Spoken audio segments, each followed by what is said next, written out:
Buenas noches, teacher. El día de hoy le voy a dar la lectura del diario de Ana Frank.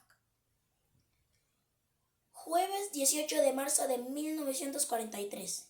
Querida Kitty, Turquía va a entrar en la guerra. Gran emoción. Aguardamos las transmisiones contenido el aliento. Tuya Ana. Viernes 19 de marzo de 1943. Querida Kitty, apenas una hora después, la alegría fue seguida de una decepción. Turquía no está en guerra. El discurso del mínimo del extintor no era más que un llamamiento a suspender la neutralidad.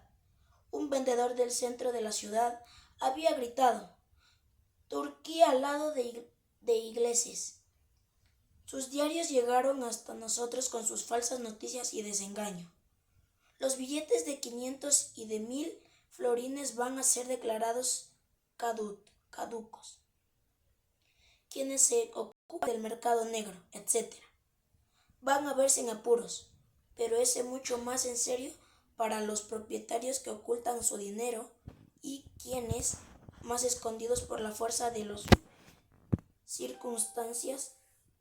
circunstancias, cuando se quiere cambiar un billete de 1000, se está obligando a declarar y probar su proveniencia. ¿Podrá utilizarse para pagar los impuestos? Hasta la semana próxima, Dussel ha conseguido un antiguo torno operado a pedal. Bien pronto voy a ser sometida a un examen minucioso. El Führer de los germanos ha hablado a sus soldados heridos. Triste aducción, preguntas y respuestas poco más menos de esta clase. Mi nombre es Heinrich Scheppel. ¿Dónde fue usted herido? En la frente de Stalingrado. ¿Qué heridas tiene? Ambos pies y fractura del brazo izquierdo. Así transcurría esta tremenda función de títeres. Los heridos parecían estar muy orgullosos de sus heridas. Cuando más mejor, uno de ellos parecía muy turbado. Apenas podía hablar, por la simple razón de que le era permitido tender al Führer la mano, si es que le queda alguna. Jueves 25 de marzo de 1943. Querida Kitty, ayer cuando estábamos agradablemente reunidos papá, mamá, Margot y yo, Peter entró de pronto y murmuró algo al oído de papá. Yo pude vagamente oír un tonel derribado en el almacén y alguien que está llamando a la puerta, tras lo cual salieron enseguida. Margot había comprendido lo mismo, pero trataba de calmarme porque naturalmente yo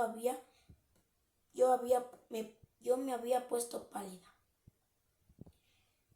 Ya son las 3, no había más que guardar. Apenas de 2 minutos más tarde subió la señora Van Damme. Había estado escuchando la radio en la oficina. Pim le había dicho que desconectara el aparato y subiera silenciosamente, pero cuando menos ruido quiere uno hacer, más crujen los peldaños.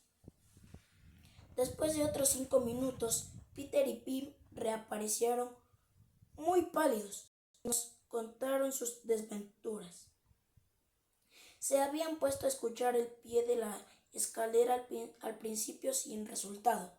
De pronto, nada de ilusión, oyeron 2 golpes violentos, como si golpeasen 2 puertas, de un salto.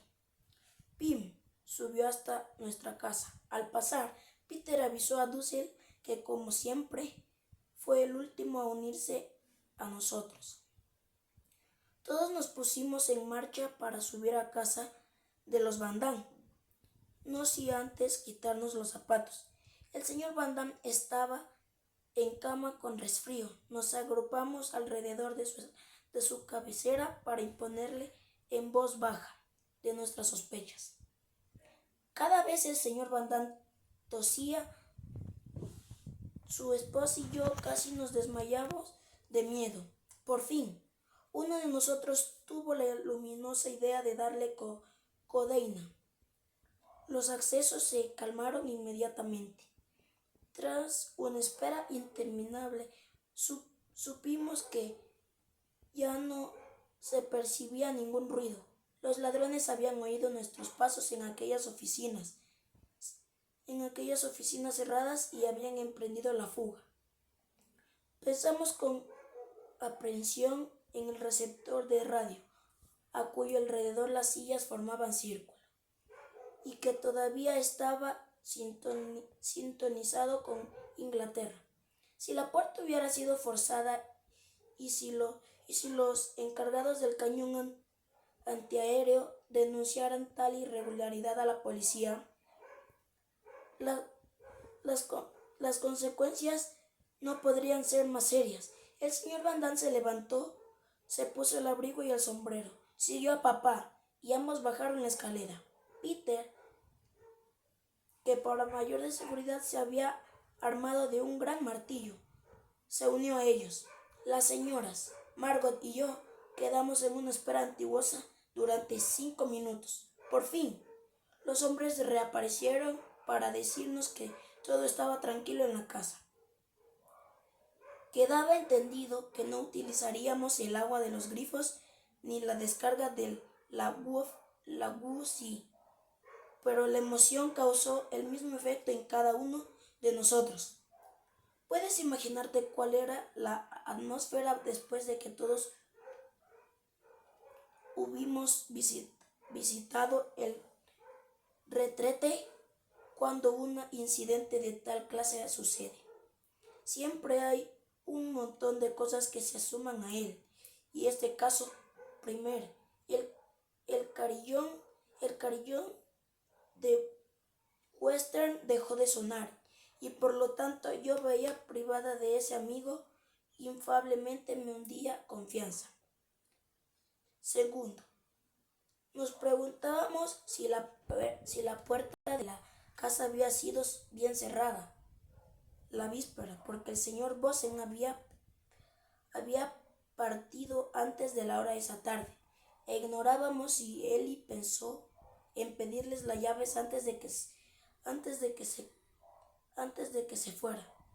Solo alrededor de las 11:30 de la noche comenzamos a sentirnos un poco más tranquilos. Los ladrones nos habían alarmado a eso de las 8. A pesar de su rápida fuga, nos hicieron pasar una velada de execrable incertidumbre bien pensado. Nos pareció extremadamente improbable que un ladrón se arriesgara a forzar una puerta de entrada a una hora que la gente circula por las calles.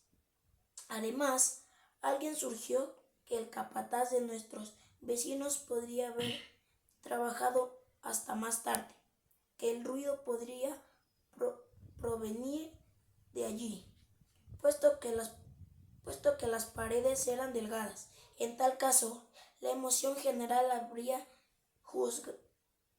jugado una mala pasada a nuestro oído, y nuestra imaginación habría hecho lo demás durante aquellos instantes críticos. Nos acostamos, por fin, aunque nadie tenía sueño. Papá, mamá y Dussel pasaron una noche casi en blanco. En cuanto a mí, puedo decir, sin exageración, que apenas si cerré los ojos, al alba los hombres bajaron hasta la puerta de entrada para observar la cerradura. Todo estaba